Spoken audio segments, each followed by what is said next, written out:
Hey guys, Anthony Scone here, and today I want to discuss the New York Jets and the firing of Mike Maccagnan. Now listen, don't get me wrong, I do like the fact that Maccagnan was fired. I mean, this guy's been the general manager for years. The Jets haven't had a winning team since, the 2012 season. Here we are in 2019. It's just been losing season after losing season for the Jets. But my problem is when they fired him. If you're going to fire your general manager, he needed to be fired months ago. The day after the season ended. The day after it ends, that Monday is considered Black Monday for the head coaches. In this case, it should have been Black Monday for Mike Maccagnan, the general manager of the New York Jets as well. You, as the Jets organization, need to have minds all on the same pace. And that starts with the owner and the general manager. Those are two of the most important people in your organization. And if they're not on the same page, then your team is going to be in shambles.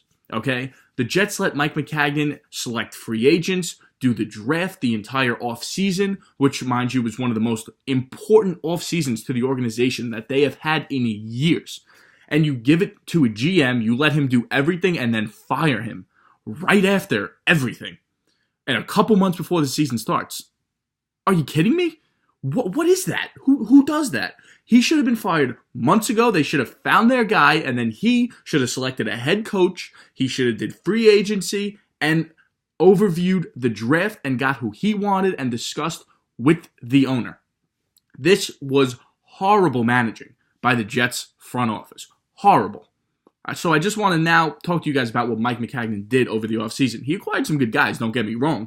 But my only problem is he should have never been there making these moves. They should have had somebody in there months before this with all the preparation, and then they could have gone forward as a one cohesive and coherent unit.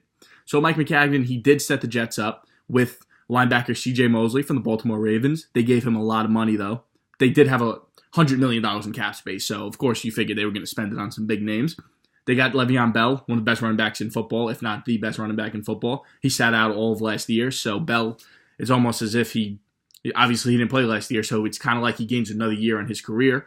So that's a good move, but again, they gave him a lot of money. And they also signed Jamison Crowder, the slot receiver from the Washington Redskins, which I personally enjoy because we know Darnold doesn't throw the ball too deep. So Crowder in the slot, Darnold could hit him with a couple quick over-the-middle short routes. So I do like that. And then in the draft, they selected Quinnen Williams with the 3rd overall pick, the defensive tackle from Alabama. He's going to be an absolute stud and the game changer in the trenches. But to have a general manager pick all this and line up the entire offseason and then fire him right after, it is just absolutely stupid. The Jets, you guys got to figure it out, get it together, get a good mind in there for the general manager position. You got a couple months before the season starts. Get it together. You got some sort of a foundation here with some good players like Darnold and Jamal Adams and now Quinnen Williams. So I do like some of the things that they've done, but it just, to me, was really bad managing on the Jets' part to let one guy pick the entire offseason and then fire him right after he did that and then go in a complete new direction. You got to get somebody there with an opinion, an idea, and a mindset that has an exact future and knows where he wants to take the Jets in the future. That's who you have to sign as the next general manager for the New York Jets.